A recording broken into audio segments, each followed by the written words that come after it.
to show that just because you're little, you're a kid or a teen or whatever, that you can still be fired up for God just like the adults can.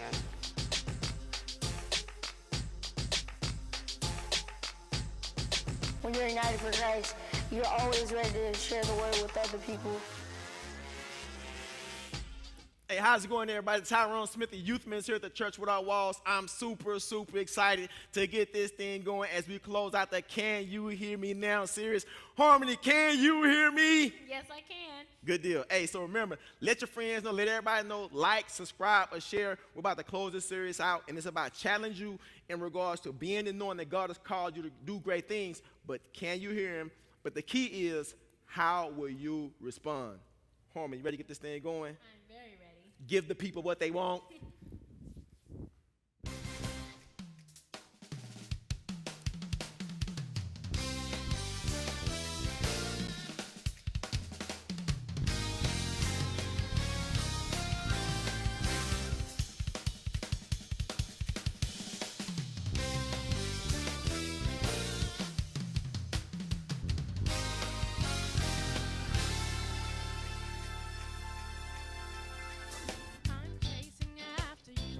No matter what I have to do, 'cause I need you more and more. I'm chasing after you, no matter what I have to do, 'cause I need you more and more. I'm chasing after you, no matter what.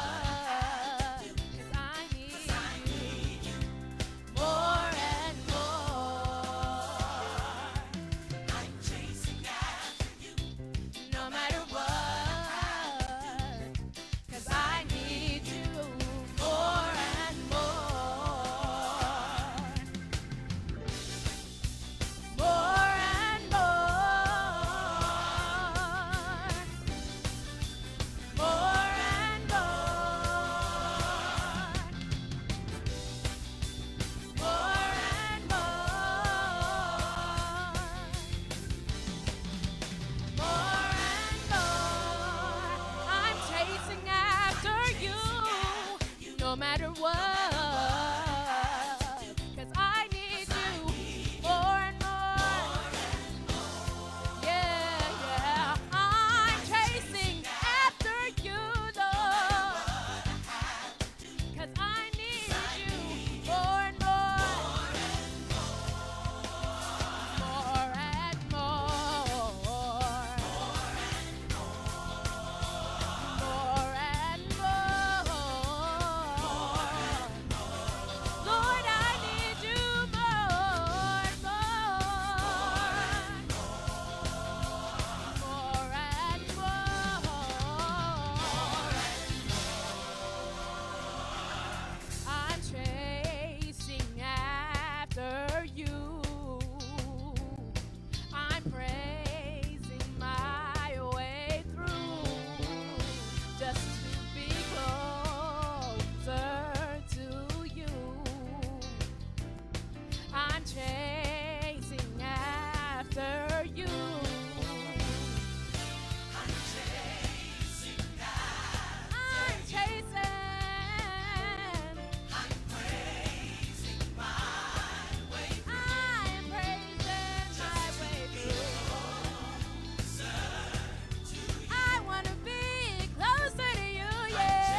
don't know how, but you did it. Made a way. Standing here, not knowing how we'll get through this test, but holding on to faith, you know best. And nothing can catch you by surprise. You've got this figured out, and you're watching us now. And when it looks as if we can't win, you wrap us in your arms and step in.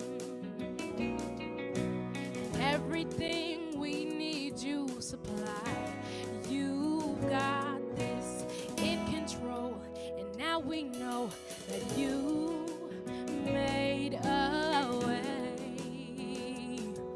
When our backs were against the wall and it looked as if it was over, you made a way. And we're standing here only because you made a way.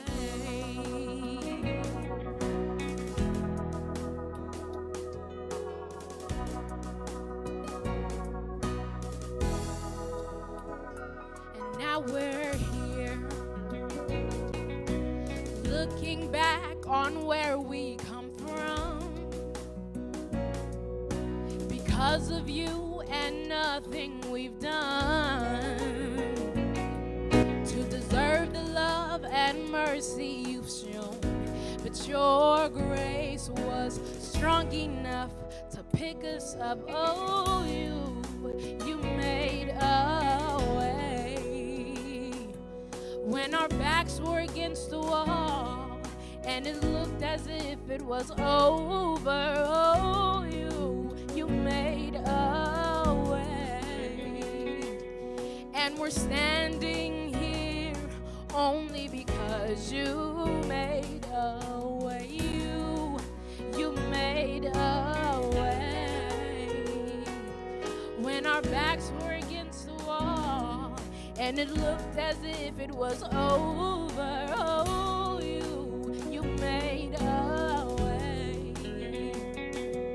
And we're standing here only because you made a way. Oh, and you move mountains and you cause walls to fall with your power. You perform miracles. There is nothing that's impossible. And we're standing here only because you move mountains. You cause walls to fall with your power. Perform miracles. There is nothing that's impossible. And we're standing here only because you move mountains. You cause walls to fall with your power.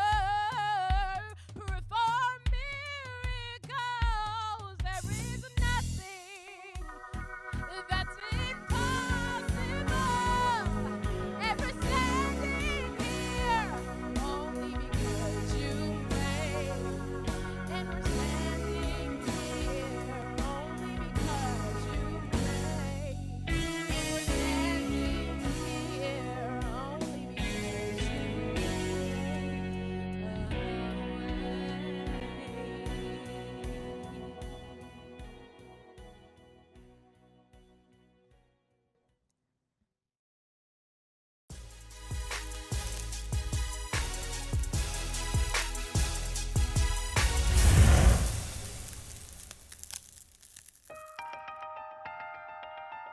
He is here, in this room, in your heart. He is near, nearer than breath, heartbeats, nearer than you are to you, nearer than second chance or next opportunity, closer than tonight or yesterday. He is real, realer than touch, see, hear, smell, or taste, realer than reality. He is our reality, realer than joy, pain, sorrow, realer than the love of being in love. He is present like time, space, wind, silent words on the tip of tongue, like songs that have yet to be sung. He is beauty, oranges, blues, every hue, every shade, sunset and sunrise. Whisper his name. He is holy, different, made human, became human, forgave human. He is spirit. He cannot be touched, explains like sweet seconds of prayers, like grandmother on knees, wood floor bare. He is son, distinctly three, distinctly one, the only wise, the only resurrector of lives. He is king. No earthly throne can house, no amount of elegant words can espouse. He is moment and voice, power of choice, in word and deed, in fruit and seed, pierced side, nailed hands, nailed feet, innocent wounds that bleed. He is believe and trust. He is enough. He is all. He is call and purpose. Everything that we can sacrifice, he's worth it and more, much more. Our good deeds are mere pennies. We'll never even the score. He is behold and wow. He is who, what, when, why, how. He puts on the show. He's the one we come to see. He is soul's cry and sinner's plea. He is the epitome. He's the one no one can light a candle to or come within a 1,000,000-foot pole of. He is above. He is a father's love. He is maker of ways, of earth and wind. Ancient of days, has no fear. Have no fear. God is here.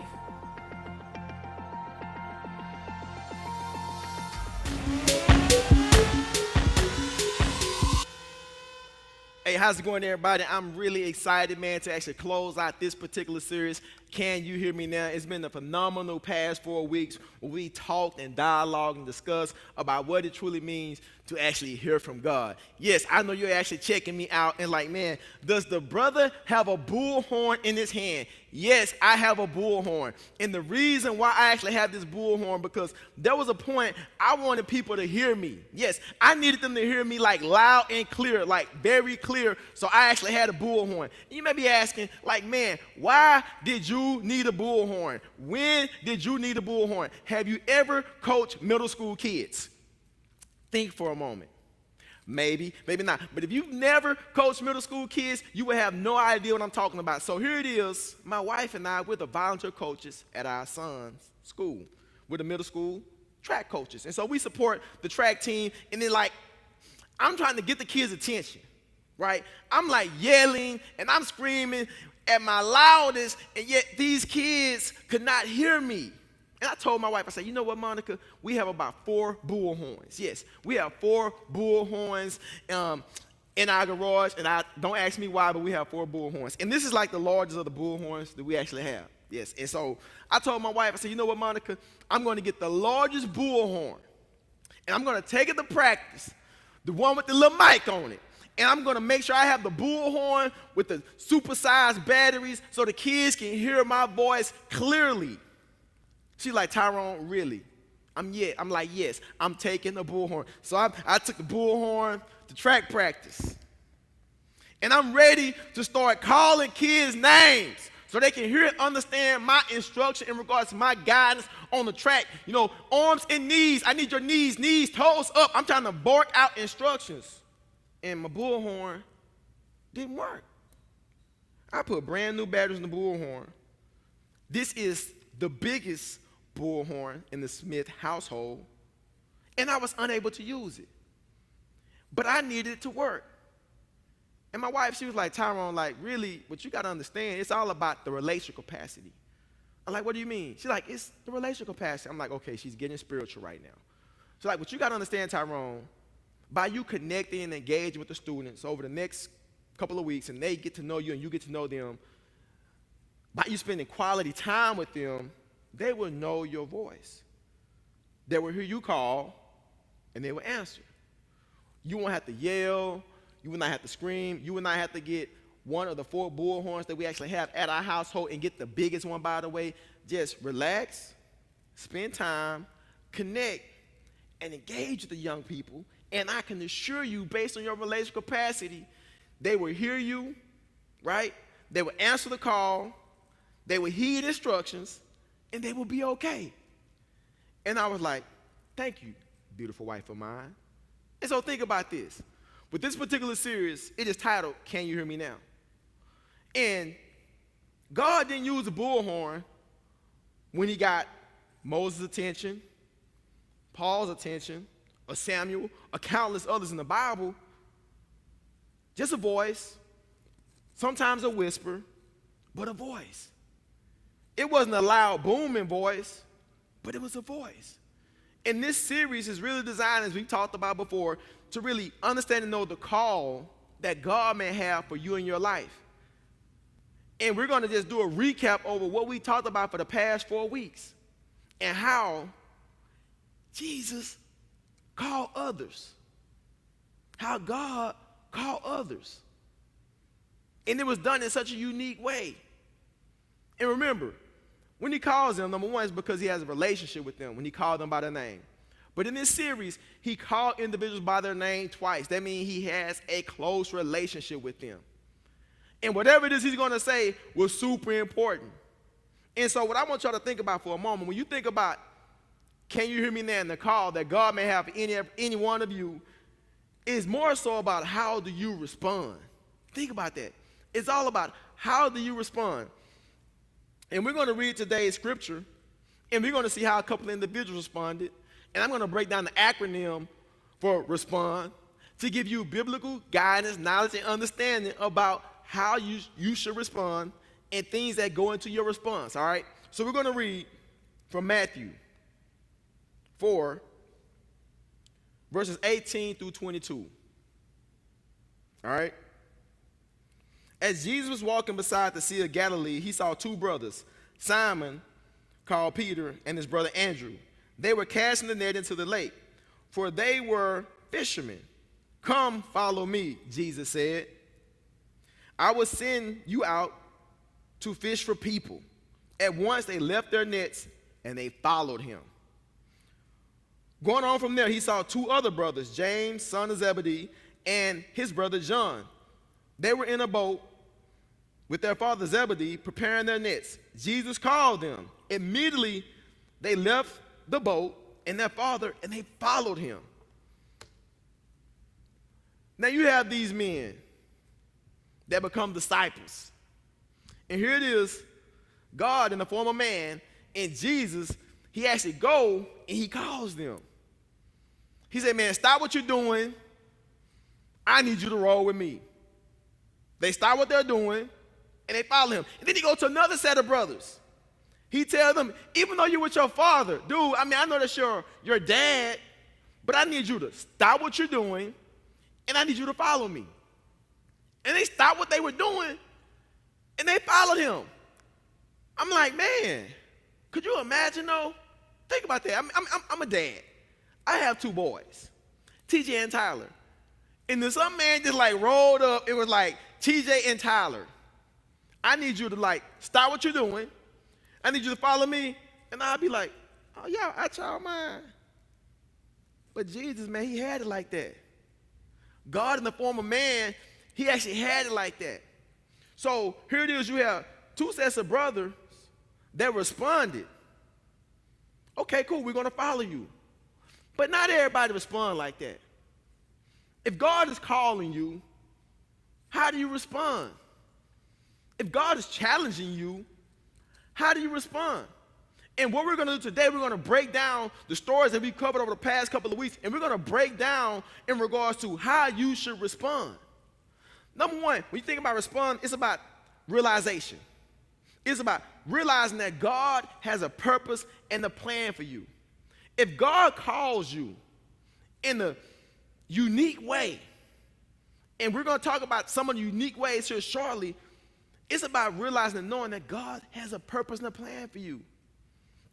You could not have told me when I was in the 5th grade, this troubled kid at Ridgemont Elementary that got in trouble all the time, that people picked on me, talked about my head was too big, I was antagonized, I was bullied, I had low self-esteem. You could not have told me as a 5th grader or a 4th grader or a 7th grader or a 9th grader that God would actually have a purpose and a plan for me in my life.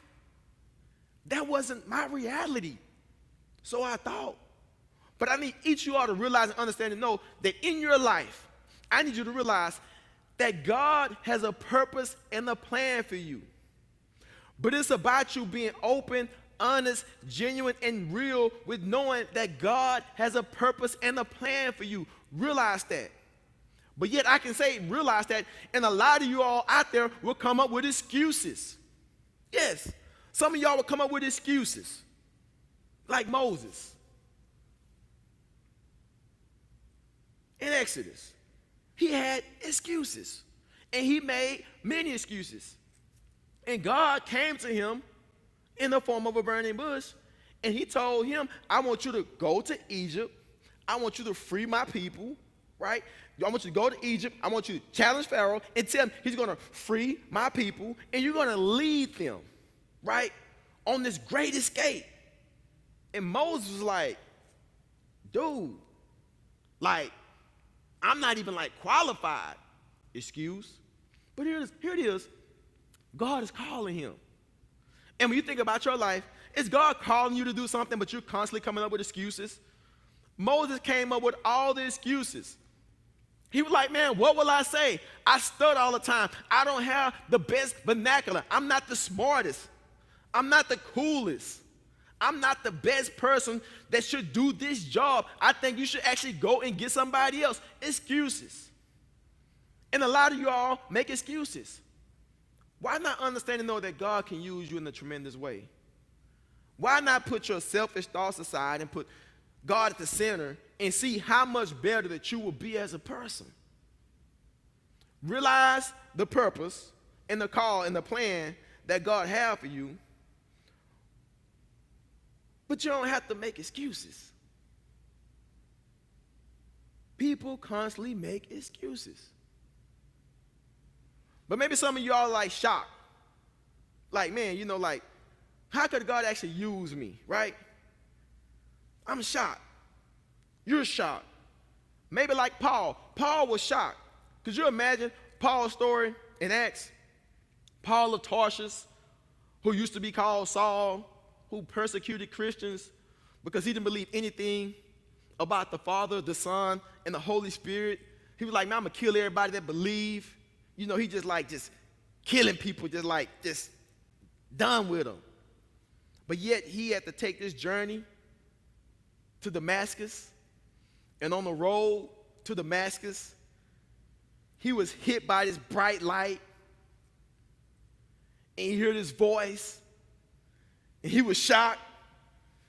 And he was like, who are you? Yeah, he was shocked.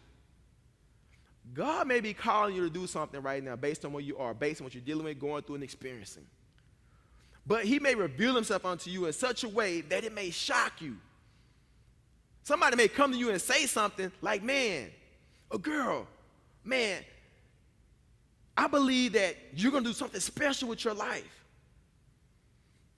I'm sure you're going to be a game changer, a difference maker. And you're like, no, not really, not me. That can't be me. You may be shocked one day. Like Paul, he was shocked. A bright light. I'm going to go persecute some Christians. And God, is that you calling unto me, but yet giving me instructions? I'm sure he was shocked. I'm sure that Moses was shocked when he's out tending to the sheep and he see a burning bush. Yes, a bush that's burning, and there's a voice coming from the bush. I would have been shocked as well. And so when you think about that shock effect, what is it in your life that God has shocked you about? Think about that for a moment. What is it in your life that God is trying to do in regards to getting your attention? That shock treatment. Paul was shocked. Moses was shocked. Paul wasn't the best in regards to living a humane life. He was killing people just because of what they believed in. And you may be the individual like, man, how can God use me based on my past? Even Moses murdered somebody. Moses like, dude, based on my past. Paul like, based on my past. 2 Corinthians 5:17 reads, therefore, if anyone is in Christ, he or she is a new creation. The old is gone and the new has come. Despite your failures, your faults, or your circumstances or situations, God can use you where you are. But I need you to realize, understand, and know that God has a specific purpose and plan for you. Don't make excuses. Don't be so shocked when the moment and the time comes. But next thing I want y'all to do, pray. Pray. Pray daily to discover God's plan for your life. God challenges you. Okay, you beyond the shock treatment and everything, right? He's called you in a way, and you answer the call. But I need you to pray over your life in regards to how will God use you? How will God use me in this moment and in this time? Because I can assure you, with so many different wild and crazy things going on in the world, there's a purpose that each and every one of us hold.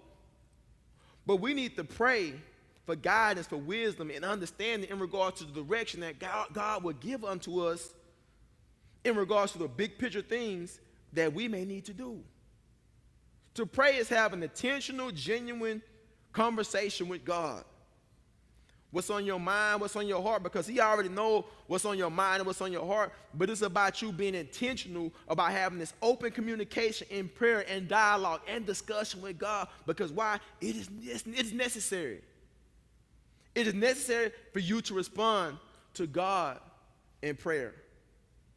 And it's about you being honest with yourself about the call, the purpose, and the position that he's given unto you. But there's something you got to be aware of, everybody. You got to overcome obstacles. Overcome obstacles on your way to God. If you want to follow God's call, you will encounter various obstacles. Yeah, you're going to encounter various obstacles. There are things you're going to deal with and things you're going to go through. There were things that Moses dealt with and Moses actually went through. Obstacles. But think about this for a moment. If you've ever wanted something in life and you put your all in, there were obstacles that you had to overcome. Think about that. You're going to face obstacles. I remember I was playing football one year, and I remember talking to this guy about ministry and about life and about being a believer. And one of my teammates was like, man, it don't take all that. And I'm just like sitting up here like, man, like, dude, why? Number one, I'm not even talking to you, number one. Like, why are you in this conversation? He's asking me some pertinent, specific questions, and he's just hating. Understand this, guys. There's a hater born every 2.4 seconds, but you have to let your haters be your motivators. Guys, understand this. Haters actually motivate you to get beyond the circumstance and the situation. In regards to a hater is an obstacle. Failure, unforeseen situation, obstacles come up. People come up that are used as obstacles, as haters in certain circumstances and situations. But understand this. If God has called you to do something, be true to it. Moses had to be true to it because he had obstacles. He had to prove to Pharaoh all these different things that were necessary in regards to the bigger picture, but they were just obstacles. Don't let anything hold you back, because for the past 4 weeks, we've talked about in depth about what it means to really answer the call in regards to your life, your purpose, and your mission. It don't matter what people say or think. It don't matter what happened, because life happens. We're dealing with a great obstacle right now, COVID-19. We're dealing with COVID-19, but yet ministers around the world, teachers around the world, cameramen, women, AB teams around the world are not going to let COVID stop them from proclaiming the gospel. We're coming to you virtually right now. Facebook, Instagram, YouTube. we're coming to you virtually. We're overcoming the obstacle. We can't let COVID-19 hold us back from fulfilling the purpose that God has given us. What about you? Think about that for a moment. Obstacles are a part of life, but it's about how will you approach the obstacle when it's before you. All right, here we go right here. How do you respond in nourishment? Nourish your life by connecting with someone that can support you in your journey with God, right? You got to nurture that relationship. You got to nourish a relationship. You got to make a connection to have an intentional accountability, a mentor. Think about it. If you want to nurture your relationship with God in regards to answering the call, connect with somebody, hear what I'm saying? Connect with somebody that can hold you to the expectations that God would actually have for you, whatever it is. Think about that for a moment. Connect with somebody.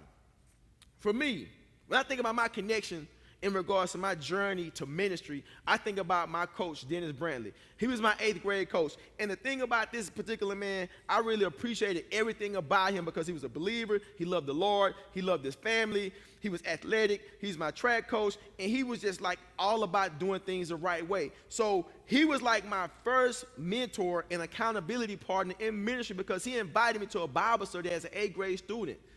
Fellowship of Christian Athletes had a Bible study before school. He invited me.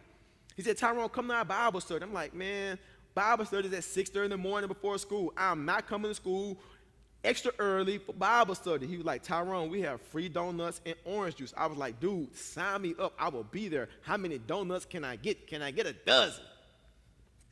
I digress. I'm sorry. But I was there.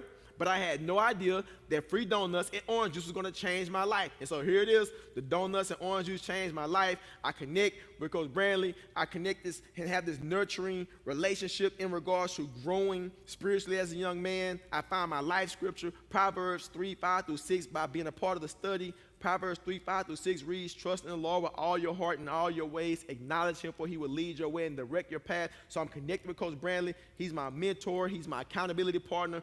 I'm nurturing. I'm growing. I'm getting nourishment in regards to my spiritual growth and development as a young man at 13 years old. And here it is. I'm fulfilling, at that moment, the call that God actually had for me. But I didn't do it alone. So understand this. In regards to your life journey, in regards to whatever God will have you to do or be, connect with somebody, a mentor, somebody that will hold you accountable in regards to the expectations and the life journey that God will actually have for you. Think about that for a moment. Think about that. Connect. Be intentional. And that's one thing that we're going to see here as we go to the next point. Devote. Devote yourself to God daily for guidance in your life. Make time for God. When I think about devote in regards to how you should respond, I think about Samuel. In 1 Samuel, God called out to Samuel. Not once, not twice, but 3 times. And when God called out to Samuel, the first couple of times, Samuel actually thought that it was Eli calling him, but it wasn't Eli. And so Eli responded, God is calling unto you. Be in tune to what he was saying. And from that moment on, Samuel stayed close to the Ark of the Covenant. He became more devoted and connected so he can hear clearly what it is that God would actually have for him. And think about this for a moment. It don't matter your upbringing, where you're from, or where you're at. If you devote more time to God, you can clearly hear and see what it is he may actually have for you.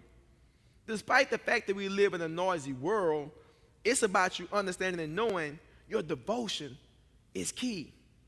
So if you make time for God, and that time is quality time, God will reveal himself unto you. Think about that for a moment.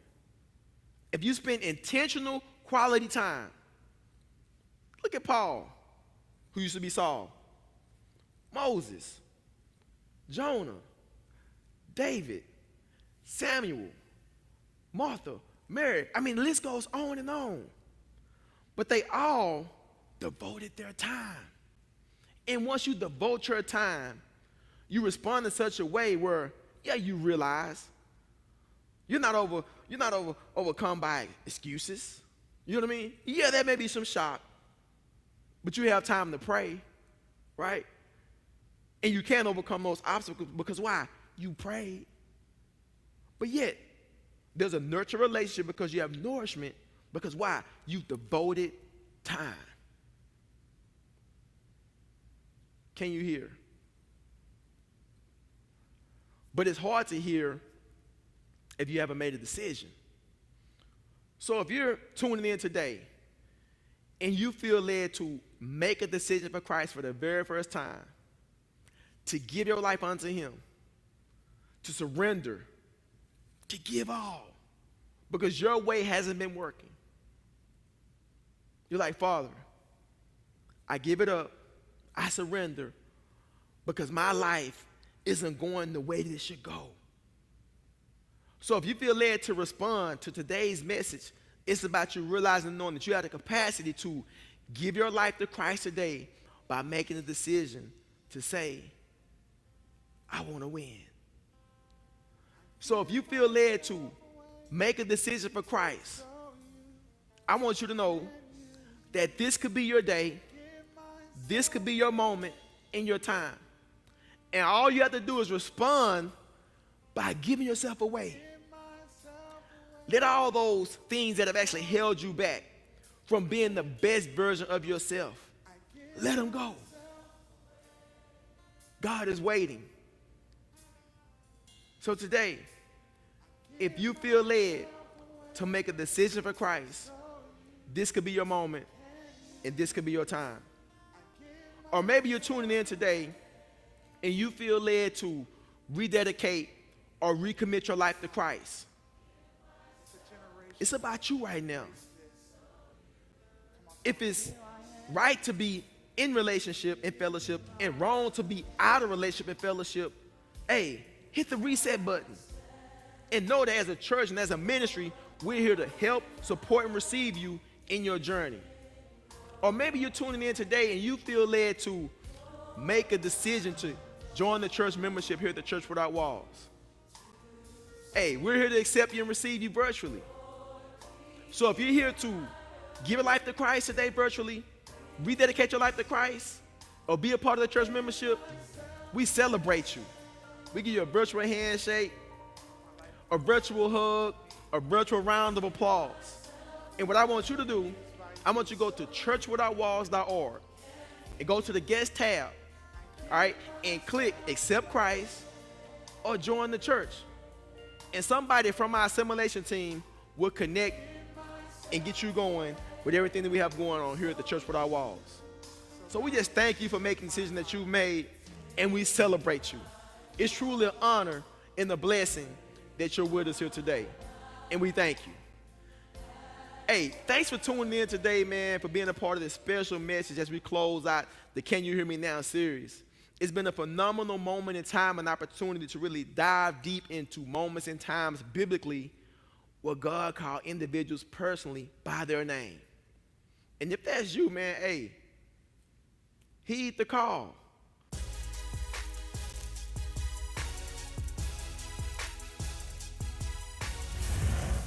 Hey, everybody, hey, man, thank you for tuning in, man, to be a part of the Ignite Sunday Live as we close out the Can You Hear Me Now series. Hey, but remember, we need to see you all again on next week. So invite somebody, let somebody know, let the whole world know, man, that we're here at the Church Without Walls with the Ignite Sunday Live trying to connect and engage and challenge you all to be all that God has called you to be. So thank you again from the bottom of my heart on behalf of our church, on behalf of our pastor, a.k.a. Dr. Ralph Douglas West, the Big Aristotle, or the Big Belichick. We want to just thank you again for tuning in. So right now, we are about to receive the benediction from our pastor, Dr. Ralph Douglas West. Look this way, I want to bless you as we prepare to go into the world as salt and light.